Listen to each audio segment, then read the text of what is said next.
नातों आदि के स्वार्थ में कभी भी कमजोर नहीं पड़ने दूंगी। वैसे भी मेरे भाई बहन व अन्य रिश्ते नाते आदि मेरे लिए केवल बहुजन समाज का ही एक अंग है, उसके सिवाय कुछ भी नहीं है। इसके अलावा पार्टी व मूवमेंट के हित में बहुजन समाज के जो भी लोग अपनी पूरी ईमानदारी व निष्ठा से कार्य करते हैं तो उन्हें पार्टी में जरूर आगे बढ़ने का मौका दिया जाएगा और इस मामले में मेरे रिश्ते नाते आदि भी आड़े नहीं आएंगे।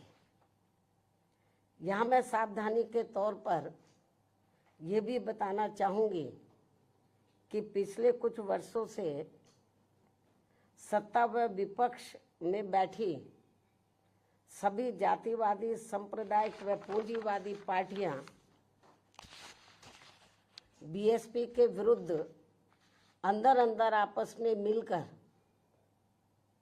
बहुजन समाज की एकमात्र हितैषी पार्टी बीएसपी को किस्म किस्म के हथकंडों के जरिए इसे कमजोर करने की पूरी कोशिश में लगी है, क्योंकि यहाँ जातिवादी पार्टियों को खासकर सन 2007 में यूपी में बीएसपी का अकेले ही पूर्ण बहुमत के आधार पर सत्ता में आना अभी तक भी उनके गले के नीचे से कतई भी नहीं उतर पा रहा है।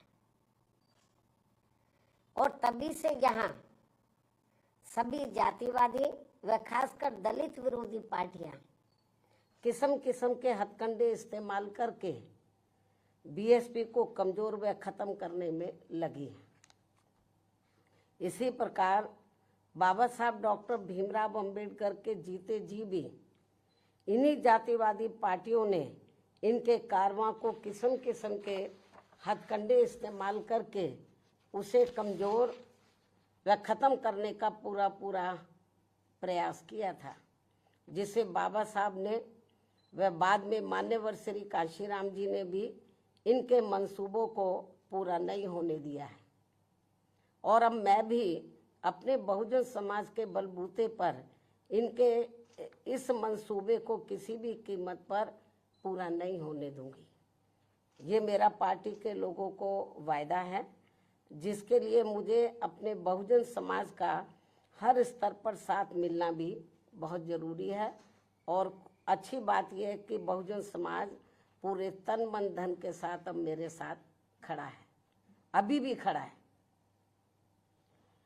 इतना ही नहीं बल्कि दलित व अन्य उपेक्षित वर्गों के लोगों को ये मालूम है कि ये लोग यूपी में बीएसपी की पूर्ण बहुमत की सरकार बनने से पहले यहाँ जातिवादी उच्च वर्गों के लोगों के सामने, यानी कि जो बहुजन समाज के लोग हैं, खास तौर से दलित वर्ग के लोग, यहाँ जातिवादी उच्च वर्गों के लोगों के सामने ना तो चारपाई पर बैठ सकते थे और ना ही उनके बराबर की कुर्सी पर भी बैठने की हिम्मत जुटा सकते थे। लेकिन सन 2007 में बीएसपी की अकेले पूर्ण बहुमत की सरकार बनने के बाद से ये सब अब काफी कुछ बदल गया है। अब ये लोग उनके बराबर में चारपाई व कुर्सी आदि पर भी पूरे सम्मान के साथ बैठ सकते हैं। ये जो बहुजन समाज के लोग हैं, यही है वास्तव में यहाँ सही सामाजिक परिवर्तन। यही है वास्तव में यहाँ सही सामाजिक परिवर्तन, जिसे मेरे नेतृत्व में बनी बीएसपी की सरकार ने लाया है। लोग सामाजिक परिवर्तन की बहुत बात करते हैं, लेकिन उसको धरातल पे कभी उतारते नहीं हैं। लेकिन मेरे नेतृत्व में सन 2007 में जब अकेले पूर्ण बहुमत की सरकार बनी तो इसे मैंने धरातल पे उतारा है, जिससे यहाँ यूपी में हमारे संतों, गुरुओं व महापुरुषों का काफी हद तक सपना साकार हुआ है। जिसकी वास्तव में पूरी देन मान्यवर श्री कांशीराम जी की है। और ये सब यहाँ समाज में परिवर्तन लाने के मामले में इतिहास के पन्नों में जरूर लिखा जाएगा। इसके साथ ही बीएसपी की सरकार ने ही यहाँ यूपी में इन वर्गों के लोगों को, यानी कि बहुजन समाज के लोगों को काफ़ी हद तक अपने पैरों पर खड़ा किया है।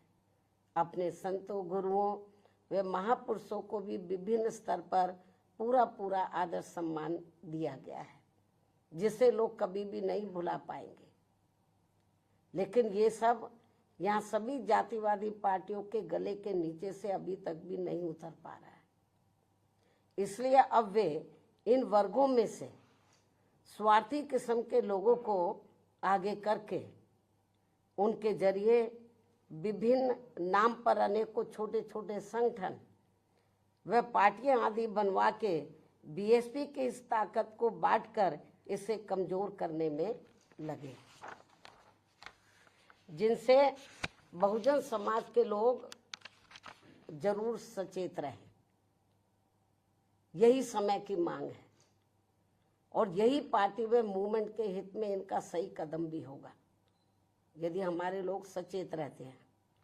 इसके अलावा यहाँ मैं ये भी कहना चाहूँगी कि देश के प्रधानमंत्री बीच में अपनी खुद की गरीबी का तो जरूर उल्लेख करते रहते हैं, लेकिन इन्होंने दलित व अन्य उपेक्षित वर्गों के लोगों की तरह यहाँ कभी भी कोई जातीय भेदभाव नहीं झेला है, जो ये सब हमारे संतों, गुरुओं व महापुरुषों ने समय समय पर झेला है, जिसे अभी भी इनके अनुयायी काफी हद तक झेल रहे हैं।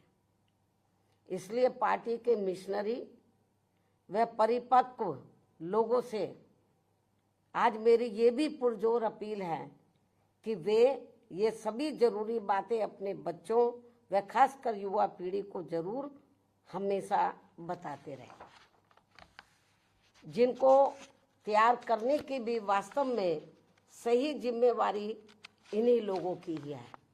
इस उम्मीद के साथ ही अब मैं पुनः होली आदि के त्योहारों के बीच में इस बार मान्यवर श्री कांशीराम जी की जयंती बड़े जोश व उत्साह के साथ मनाकर इनके अनुयायियों ने जो उनको अपना पूरा आदर सम्मान दिया है तथा मेरे साथ साथ इनके करोड़ों अनुयायियों का भी काफ़ी हौसला बढ़ाया है, उन सभी का हार्दिक दिल से आभार प्रकट करते हुए अब मैं अंत में यही कहना चाहूँगी कि इस समय संसद सत्र चल रहा है, यह आप लोगों को मालूम है, जिसमें देश में आम जनहित के मुद्दों पर कम बल्कि अपने अपने स्वार्थ में राजनीति करने पर ज़्यादा जोर दिया जा रहा है, जो ये अति चिंता की बात है।